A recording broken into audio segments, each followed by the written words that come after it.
topp ci moom 88 628 89 90 wala sax balaa loolu dañuy dem Tivaouane daal di fay fekk Pierre Claver comme ça moom mu leeralal ñu ci li nga xam ne moom moo am foofu bonsoir Paul.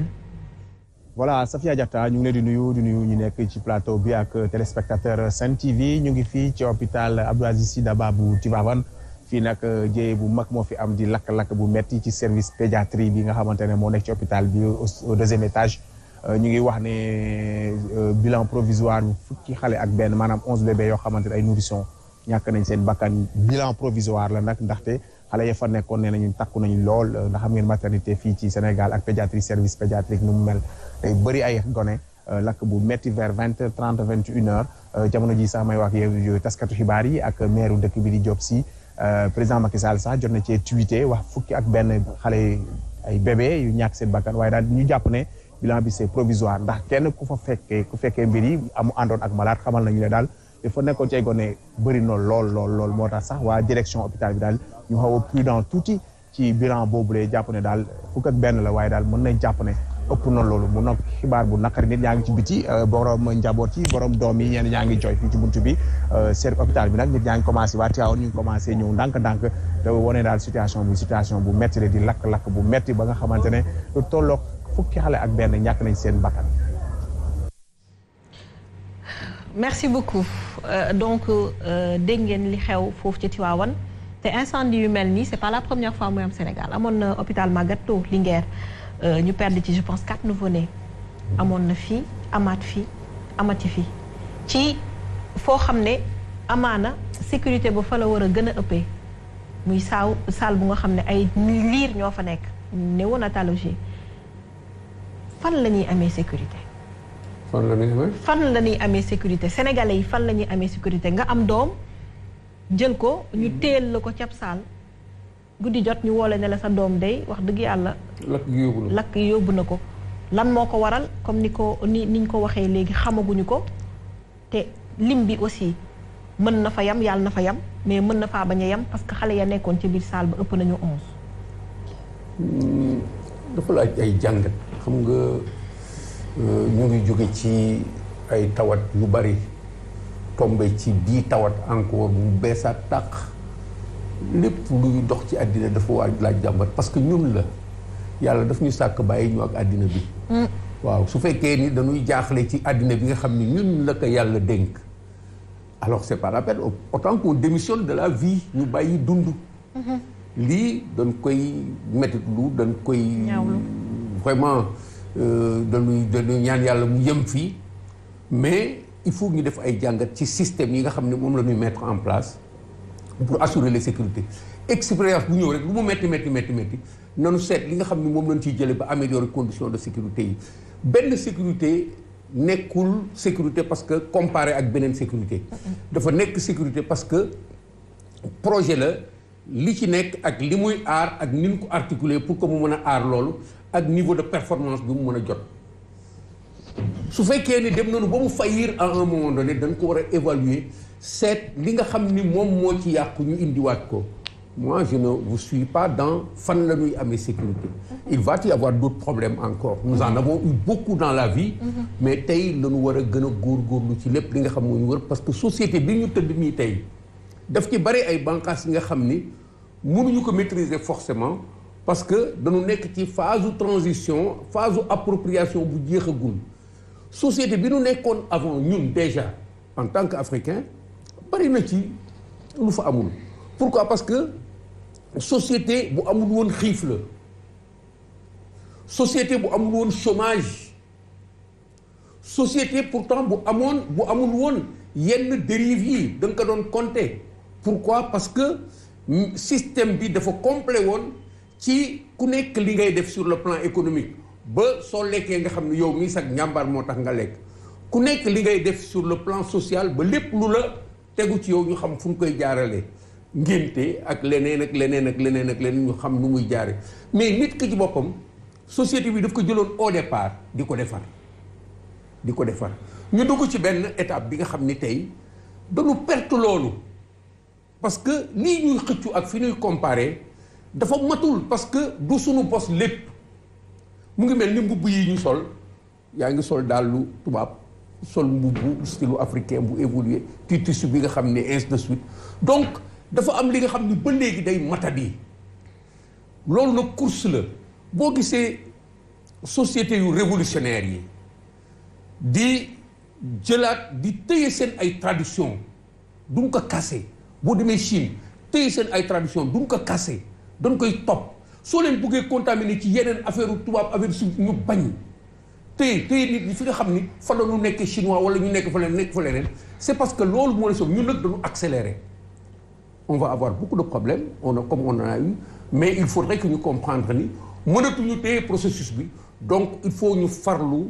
gaaw lépp lu am rek ñu mën a fexe ba am ko mën ko utiliser boobu développement bokk na ci développement yi nga xam ni dañ ci war a liggéey ñun ñëpp taxaw ci di waxtaan di échanger di jànglu di jàngat ci lu bari li nga xam ni moom mooy déroulé suñu kanam pour que tawat yu mel nii bu amee sax ñu mën ko maîtriser fexe ba su ëllëgee mu ñàkk am à des rythmes effrénés te su amee conséquences yi gën a néew yi conséquences parce que conséquences yi mënoon na gën a néew mënoon na ñàkk am mais conséquences yi mënoon na gën a néew loolu lañ ciy jël en premier. parce que fu lakk am rek. war na am une situation bi nga xam ni d'alerte comme le disait le doyen tout à l'heure proactivité bi nga xam ni moom la ñu war a introduire dans nos dispositifs ñun ñu tuddee que les systèmes de prévention en matière de sécurité loolu dañ ko war a gën a développer ñun dinañ ci def ay jàngat dinañ ci def ay waxtaan ak ay nit comme ñoom dans leur métier dañ ci def waxtaan mais loolu mooy li nga xam ne dañ ko war a maîtriser dans nos sociétés traditionnelles nekkoon na fi parce que dans nos sociétés traditionnelles amoon na ay système de garderie d'enfants lépp amoon na mais dafa am nu mu doon fonctionner tey nag ci pëccëxoo bii lu bari dinañu dal comme ni mu ñu dale woon mais il faut qu'on comprenne que ni mënuñu bàyyi àddina bi de daw mënuñu démissionner parce que ñun la ko yàlla dénk. commissaire Keita bu nee pëccëxoo ci fi ñu nekk nii ñu xool ne ci yenn points yu gën a sensible ci biir Sénégal moom mooy sooxe la plupart du temps muy santé muy sécurité ak éducation. Sànq Prospère ci introduction mi ngi wax problème bi école yi am fi mu toll nii. Côté sécurité ci la ñu nekk depuis des semaines on est en train de parler de ça côté santé aussi yàgg nañoo andi problème boobu musu fee jóge waxtaan bi ngay wax baax na c'est bien beau mais à certains moments aussi il faut qu'on trouve des solutions parce que mënuñu heure bu ñu toogee chaque année ñu ne lii de tàkk na fële te ay nit perdre nañ ci seen bakkan 2 mois 3 mois 4 mois on oublie cette histoire et ça se reproduit autre part suñu dee signer ay loi di signer ay budget di am xaalis bu bëri boo xam ne dañ koy génne pour par exemple santé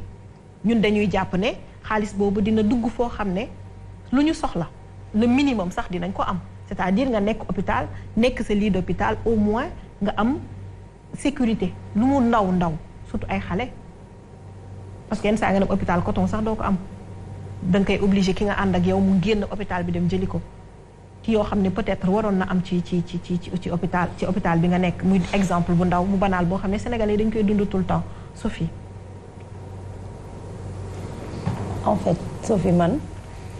la situation commissaire man dama koy woowee une situation alarmante et catastrophique pour la situation de l'hôpital waaw nga baal ma mais c'est dafa alarmante ba pare catastrophique on parle vie yëpp am na valeur mais on parle quand même de 11 bébés et lu ñu wax bilan provisoire fan la 11 bébés yi lakke wala fan la ñu amee hôpital un endroit effectivement où il devait se sentir en sécurité donc Safia ta question était pertinente à savoir mais fan la ñuy muccee da nga ko rafetal fan la ñuy amee sécurité da nga ko rafetal xam nga lu tax non quoi que l'on dise papa lii nii du yoon non xam nga lu tax du yoon parce que commissaire wax na ko y a des endroits bu fa incendie déclenché cigarette boo ko fa taalee rek alarme bi yuuxu am na fi ñu toog nii ci kër gi ah bon waaw soo fii taal cigarette muy pimpin bi nga daw on parle de la vie de ay bébé yu génn àdduna man damay delluwaat ci sa argumentaire Prospère pour wax ne il faut pas qu'on attend que feu bi déclenché wu pour ñu koy éteindre waxuma waxu hôpital de je parle de la vie de tous les jours da ngay am sa doom nga bàyyi ba fas bi jàll yar bi jàll mooy bant bi waw nga ne da nga koy bëgg defaraat te fekk na ne dépassé na âge boo xam ne tey mënal nga ko dara parce que am na âge yu ñuy wax ne doom bu fa tollee ci ngay def sa kent laay kattan li Prospère di wax yàlla moo ñu gën a xam suñu bopp donc moom sax dalay wax yan âge ngay gën a mën a def sa doole ak sa yéene ci yar bi ba mu mën a jóg problème bu amee dañuy bàyyi ba mu gën a catastrophique incendie même chose mais au domaine de la santé tu as raison Sophie est-ce que xam ngeen ne fi xale nekk moo war a ëpp sécurité ci hôpital fi xale ne moo war a ëpp sécurité ci hôpital cette situation est catastrophique xam nga lan moo tax mënuñu ci xuus torop dañuy déclarer rek qualificatif li xew mooy ne amaguñu les informations nécessaires pour savoir ce qui s'est passé réellement mais ak lu mënti xew c'est une situation catastrophique te nañu jàpp ne c'est catastrophique léegi nag bu ñu amee éléments yëpp et on l'exige day am fu problème di toll fu réew di toll on exige d'avoir tous les éléments yi nga xam ne moo tax bébé yi génn àdduna on l'exige après nag ñu mën ci sori pour en revenir à la pression ce n'est pas seulement familial c'est dans les sociétés de tous les jours. On va laisser le soin aux autres aussi de parler. De revenir sur voilà après ñu soog a mën a je suis désolée. Oui non vraiment je suis meurtri bi ma déggee loolu tout de suite ak li ma doon emmagasiné depuis vendredi ba léegi affaire bi dafa mel ni. c'est normal dafa yéegaat quoi parce que ay nit lañu. ay nit lañu man boo naan bébé sax day mel da nga koy xeeb ni tuuti mais ay nit lañu. fukki nit ak benn. c'est extrêmement très grave. day revenir dafa mel ni sax déjà man bi may introduire di wax dafa mel ni dama yëg li je parlais de la proactivité. Oui. Mais justement tant qu'on ne cultive pas la proactivité am na ku ko waxoon léegi ça va revenir ça va revenir. ma ne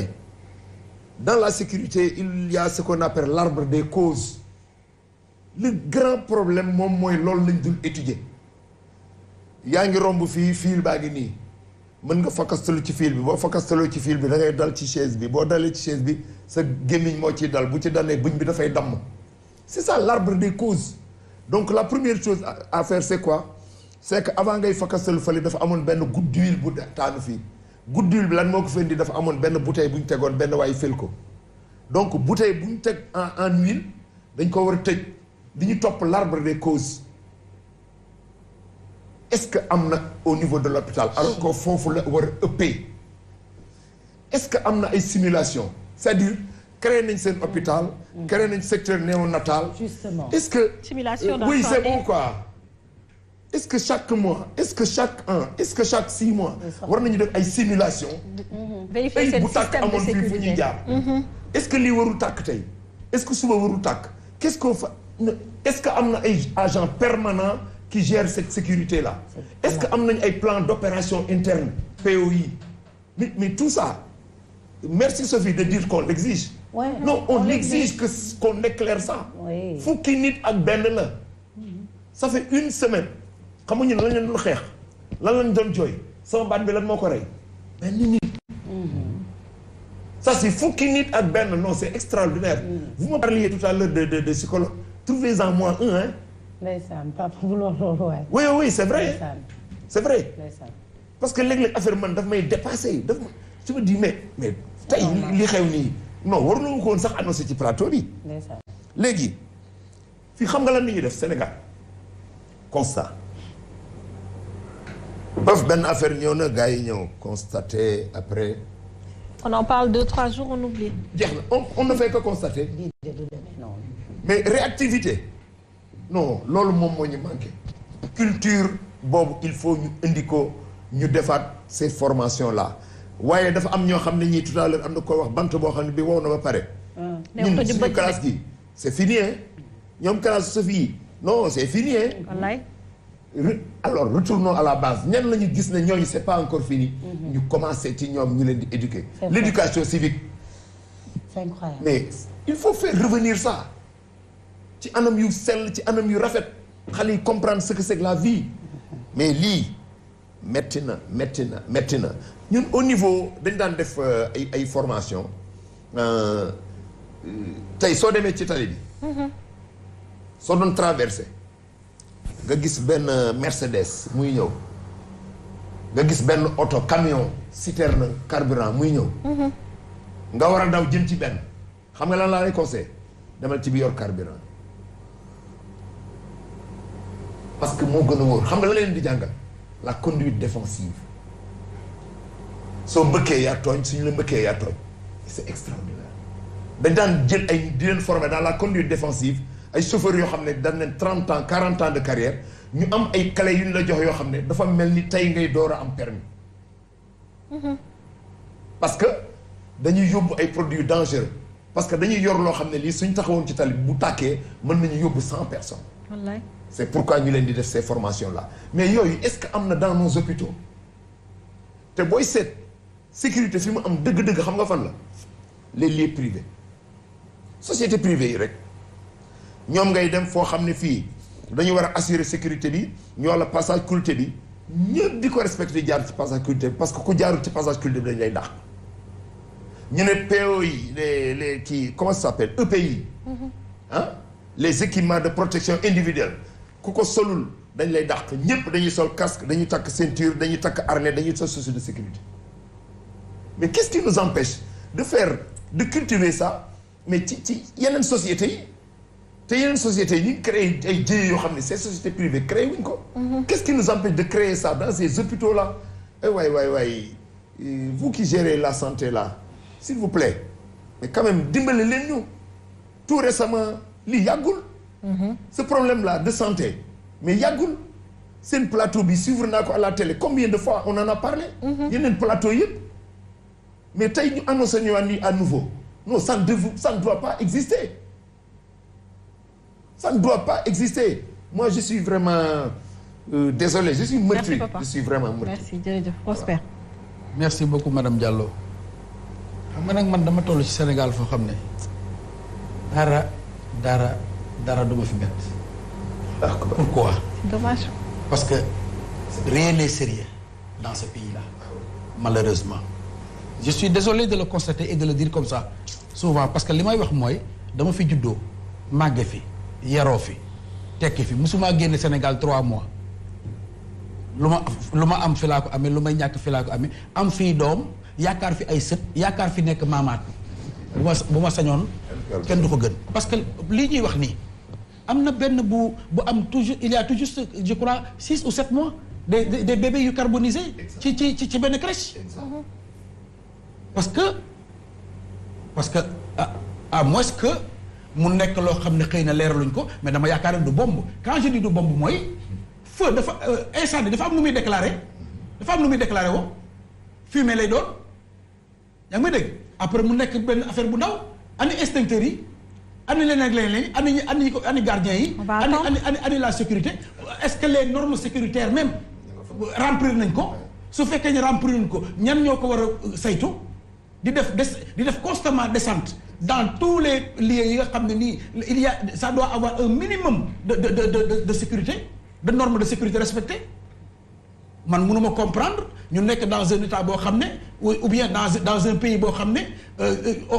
on réagit on n'agit pas parce que pour man Sophie dama lay jox benn anecdote dama ànd ak sama jabar muy accoucher à l'étranger bi ñu demee sage-femme bi tiim ko effectivement elle a constaté que mës na c'est pas sa première grossesse laaj ko effectivement ani bébé bi ma ko waxee ne que bébé bi dafa gaañu da doon lox parce que pour moom imaginer wul nit di accoucher di dee wala sa doom di dee comme ñun ni ñuy def nii yàllaa la ko joxoon moo ko jëlaat yooyu noonu façon yooyu noonu Sophie Gueye ñëw nekk sonn ba bëgg a dee ñu naan ko ba nga ko doon def neexoon naag toogal ne ba mu kii ñorogul ak yooyu noonu ba mu ànd ak bakkanam dee non yooyu tubaab xam nga loolu dañuy yegg ak yow ba ci homicide involontaire pour ay yàllaa ko dogaloon nag yàllaa la ko joxoon moo ko jëlaat ak gëmal yàlla ak bul dem dikkal façon wax yooyu noonu non moom ba léegi gëmul ne li may wax ni c'est-à-dire mun na wax ne kooku lan moo ko rey effectivement par négligence la deewee ma tiim ko nii di ko xool ba mu sedd may def ay remarque ñu may lay may def ay remarque ñu may lay ba xale bi sedd guy non ma koy gis muy jóge ci rouge dem tirer vers le violet j'ai dit lii c'est pas normal man mi xamul dara sax xam naa loolu mais ce que je veux dire rek mooy dara sérieux wul dans ce pays là domaine boo dugg nag mais Sophie nous on est amnésique on oublie vite bateau la Joola yàggul 1300 1400 ñi naan la 1500 morts te ñooñu sax ñi ñemewul yàlla ñoo koy wax am na ñu lay wax seen ëpp na ko bi mu xewee dans les 72 heures Sénégal ku ne wax na pour ñu jël les normes sécuritaires fu mu mujjee demal ci circulation bi taxaw tey la surcharge gën a am tey la insécurité gën a am c'est-à-dire rien n'est sérieux dans ce pays rien n'est sérieux et malheureusement ci comme nii lay demee dañ koy yeewu rek constater ko wax ci et la vie continue malheureusement. Malheureusement. C'est dommage. C'est dommage. Mais bon yàlla baax na espérons que dina am ay solution et que dinañu leeral bu baax a baax li tax incendie boobu am si di masawu seen i yaay ak seen i papa aussi parce que c'est pas très évident nga ëmb sa doom durant 9 mois mucc ko ci jàmm ak salaam ñu woo la ne la yem na ci parce que incendie dafa am ci hôpital bi franchement yéene wuñ ko kenn ñu ngi leen di masaw bu baax a baax parce que ça doit être dur tey guddi bi mais bon des na tuuti ko wasinati ñooy la ñu ngi koy yóbbu sa doom crèche nga leen déedéet bàyyi leen ma ànd ak moom génn ndax sama kër sax lay ëppee sécurité nga fii su fekkee ne les hôpitaux se transforment en mouroir de bébé mais à quoi bon de les garder là-bas non nañu waxante dëgg comme tu as dit bien dit Sophie fa la ñu war a nekk en sécurité parce que dañu dem ak lii dafa am ay lieux yoo xam ne sécurité la man c'est-à-dire tey jii bu ma ay wuyu doon dàq man daw ba ne ci commissariat dama war a mucc normalement logiquement dama war a mucc mais waruma fa dee waruma fa làgg waruñu man la ma doon daw ci biti daw dugg ci kër gi muccul de en tout cas voilà moto bi waaw wallaay muccul ñu xëcc ko mu génn man bu ma agresseur toppee jaasi ba ma ne ca ci commissariat mais dama war a mucc man dëgg la de mais bu ma fa dee wala ma làggee fa wala ma patt fa mënoon ngeen ma bàyyi ñu pétal bu ma c'est ça que je veux dire sans pouvoir effectivement ironiser quoi que ce soit mais doy na waar daal vraiment yal na yàlla sàmm ñëpp nañu xool téléphone bi 4